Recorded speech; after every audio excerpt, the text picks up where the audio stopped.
നമുക്ക് ഇന്നൊരു കിടിലൻ ലിവിംഗ് റൂം സെറ്റ് ചെയ്ത് നോക്കിയാലോ. വളരെ സിമ്പിൾ ആയിട്ട് നല്ല പ്രീമിയം ലുക്ക് കിട്ടാവുന്ന രീതിയിൽ എങ്ങനെ നമുക്കൊരു ലിവിംഗ് റൂം സെറ്റ് ചെയ്യാന്ന് നോക്കാം. ഞാൻ ജസ്റ്റ് ഡൂവേഴ്സ് ഇന്റീരിയേഴ്സിന്റെ മറ്റൊരു വീഡിയോയിലേക്ക് സ്വാഗതം. നമ്മളൊരു വീട്ടിലേക്ക് കിടക്കുമ്പോൾ അല്ലെങ്കിൽ ലിവിംഗ് റൂമിലേക്ക് ഫോർമൽ ലിവിംഗിലേക്ക് കിടക്കുമ്പോൾ നമുക്ക് ആദ്യം ഏറ്റവും ആക്സസ് എളുപ്പമാവേണ്ടത് ആവശ്യമുള്ള ഒരു കാര്യം സ്വിച്ച് ബോർഡ്സ് ആണ്.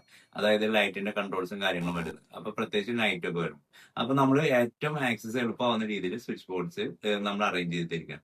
അതേപോലെ തന്നെ സ്വിച്ച് ബോർഡ്സിന്റെ കളർ ആ ഒരു റൂമിന് പാറ്റേണിൽ വരാവുന്ന രീതിയിൽ, അതായത് ആ ഒരു ഭംഗി കിട്ടാവുന്ന രീതിയിൽ ഒരു പ്രീമിയം രീതിയിലുള്ള കളേഴ്സ് ഉള്ള സ്വിച്ച് ബോർഡ് നമ്മൾ അറേഞ്ച് ചെയ്യണം. ഇല്ലെങ്കിൽ നമുക്ക് അതിനൊരു പ്രീമിയം ലുക്ക് കിട്ടില്ല.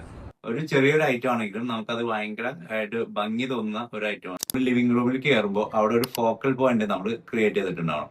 ആ ഒരു ഫോക്കൽ പോയിന്റ് എന്താണെന്ന് നമ്മൾ മുന്നത്തെ ഒരു വീഡിയോയിൽ നമ്മൾ ഡിസ്കസ് ചെയ്തിട്ടുണ്ട്. അതായത് എല്ലാ റൂമിലും നമുക്കതൊരു ബാധകമാണ്. അപ്പൊ ലിവിംഗ് റൂമിലെ ഫോക്കൽ പോയിന്റ് മുൻകൂട്ടി നമ്മൾ അത് ക്രിയേറ്റ് ചെയ്തിട്ടുണ്ടാവണം. അതൊരു സോഫയാവാം, അല്ലെങ്കിൽ ഒരു ഷോ വാൾ ആയിരിക്കാം, അല്ലെങ്കിൽ എന്തെങ്കിലും ഡെക്കറേറ്റീവ് ഐറ്റംസ് ആയിരിക്കാം. അപ്പൊ അത് മുൻകൂട്ടി പ്ലാൻ ചെയ്താൽ ആ റൂമിന്റെ ഫോക്കൽ പോയിന്റ് നമുക്ക് ക്രിയേറ്റ് ചെയ്താൽ ആ റൂമിനൊരു പ്രീമിയം ലുക്ക് കിട്ടുള്ളൂ. അടുത്തൊരു കാര്യം, നമ്മുടെ ഫർണിച്ചർ ലേഔട്ട്, ആ ലിവിംഗ് റൂമിന്റെ ഫർണിച്ചർ ലേഔട്ട് മുൻകൂട്ടി നമ്മൾ തയ്യാറാക്കി ഓരോ പൊസിഷനും കറക്റ്റ് ആയിട്ട് നമ്മൾ ഫിക്സ് ചെയ്തിരിക്കണം. ഇല്ലെങ്കിൽ നമ്മൾ എവിടെ ഡോർ വയ്ക്കും, എവിടെ വിൻഡോ വയ്ക്കും, എങ്ങനത്തെ വിൻഡോ വയ്ക്കും, എത്ര വലിപ്പമുള്ള സോഫ വേണം, TV യൂണിറ്റ് ഉണ്ടെങ്കിൽ അതെങ്ങനെ ചെയ്യും, ഇതെല്ലാം നമുക്ക് ഭയങ്കര കൺഫ്യൂഷൻ ആയിപ്പോകും. അവസാനം നമ്മൾ തട്ടിക്കൂട്ടി സെറ്റ് ചെയ്യും. അത് മുൻകൂട്ടി തന്നെ ഫസ്റ്റ് ആയിട്ട് നമ്മൾ ഒരു ഫർണിഷിംഗ് ലേഔട്ട് അവിടെ ക്രിയേറ്റ് ചെയ്തിരിക്കണം. ഒരു ലിവിംഗ് റൂമിന്റെ ഏറ്റവും ഇമ്പോർട്ടന്റ് കാര്യമാണ് അവിടുത്തെ സോഫ. ആ സോഫ അറേഞ്ച് ചെയ്യുമ്പോൾ നോർമലി എവിടെയെങ്കിലും പോയി നമ്മളൊരു സോഫ കണ്ട് അത് ഇഷ്ടപ്പെട്ട് ഇവിടെ കൊണ്ടുവന്നിടാതെ നമ്മുടെ റൂമിന് പറ്റിയ പാറ്റേണിലുള്ളത് അല്ലെങ്കിൽ റൂമിന് പറ്റിയ കളർ തീമിലുള്ളത്, അതേപോലെ വളരെ സിമ്പിൾ ആയതും യൂണീക്ക് ആയിട്ടുള്ള സോഫാസ് അറേഞ്ച് ചെയ്യാൻ നോക്കാം. നമ്മൾ ആ റൂം ചെറുതാണെങ്കിൽ അതിനുള്ള അനുസരിച്ചുള്ള വലുപ്പം മാത്രമേ സോഫയ്ക്ക് ഉണ്ടാവാൻ പാടുള്ളൂ.